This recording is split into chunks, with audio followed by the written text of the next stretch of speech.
You guys ever watch or listen to Mike Rowe? He talks about life skills. Today we're doing one of those life skills. Julie is becoming, more and more talented at welding, and she's pretty much been doing the brazing aspect and the stick welding. So today I decided to give her a little bit of a challenge and have her do some welding on some chain with the MIG. Why? Because sometimes we just need life skills. Life skills that are valuable in the workforce, life skills that are valuable on the farm. And being able to weld and weld well is a good skill, a skill that most farm kids should have. And I'd even say a lot of skills that a lot of people should have in the city that just need good work. It pays pretty decent too. She's taken a wooden post about 4 feet tall and she's wrapping a chain around it and she's learning how to MIG weld on it. And she's making a really kind of cool lamp doing it. The neat thing about chain is there's a lot of links, which means you got to do a lot of welds, you got to do close welds, you got to try to get them nice. You want them to be strong, each weld's got to hold individually. It's a little different than making a run or trying to make a bead on a piece of, corner welding or something. And I find it to be a good talent for them to have. They got to understand about moving their negative or their ground. They got to understand about making contact and using shielding gas and working in tight spaces and trying to make everything come into alignment and make sure each link is in proper position so that it looks good. And when she gets done, she'll hopefully have a really nice project. If it turns out well, hopefully it'll go to the fair. If it does well at the fair, maybe you'll even see it at the Minnesota State Fair. She's been working hard on it. She keeps cleaning up the metal as she goes because you know how it is. Sometimes you get a little slag on there and it splatters. But she's doing the best she can. Shielding gas is on and she got her done within a couple nights. And then it was time to take the screws out. When you take the screws out, it's kind of truth be told time, right? How are your welds? Will the thing stand up on its own? Will it tip over? Will it not tip over? How flat is it? It all really kind of depends upon the post, but it also depends upon how well she welded it. So we're using, a simple, basic machine here. It's set on one setting for the whole project, so she doesn't have to worry too much about this machine. I set it up and kind of turned her loose on it and see what she could give us. Although she's struggling a little bit to get the screws out here, the welding went pretty smooth for her. There might be a spot or two that will touch up once it's off the wood and the bracing here, but overall it's good. Then she's going to basically clean it up a little bit, brush it off, spray it with some spray paint. I think she wants to use like a sparkly black hammer finish to it.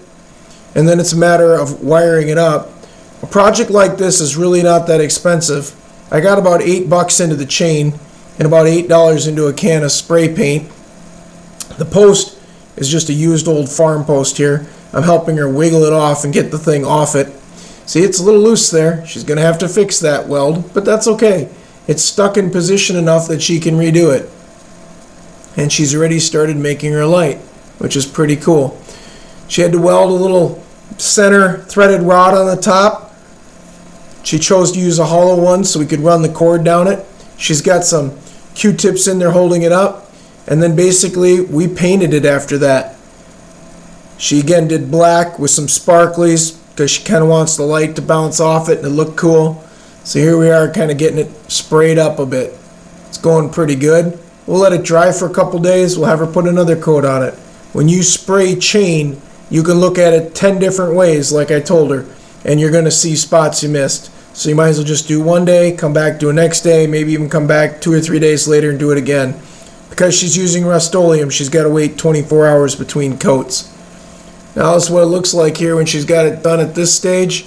It's really coming along. Now she gets to do the best part of the project, the electrical part. She goes out and buys a few more supplies. She bought a $7 antique light, $2 worth of cord, $1 switch, and a $1 socket.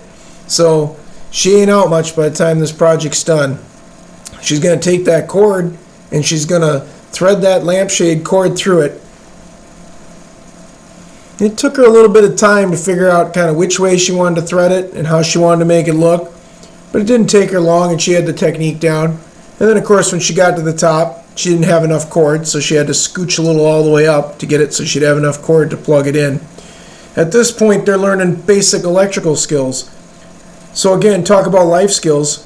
We just taught her how to weld on chain with the MIG and do it really accurately. Then we turn around and teach her how to understand electrical current with the negative and positive that go into a 110 outlet. And now we're asking her to take a little artisticness to it, thread a cord, get it into the socket, and make something that looks kind of cool that'll last forever. Hopefully it'll be something that her kids will look back on and be like, wow, Mom, you made that? Well, and if she doesn't get that far, maybe I'll keep it on the farm. We'll use this as a nice light on the farm somewhere because it's rural, it's rustic, and it's cool. So once she got it on, she just had to wire up the socket, basic 2-wire socket wiring, and then she had to splice in a switch in the cord. And she wanted to keep the switch close to the light so the cord could plug into the wall.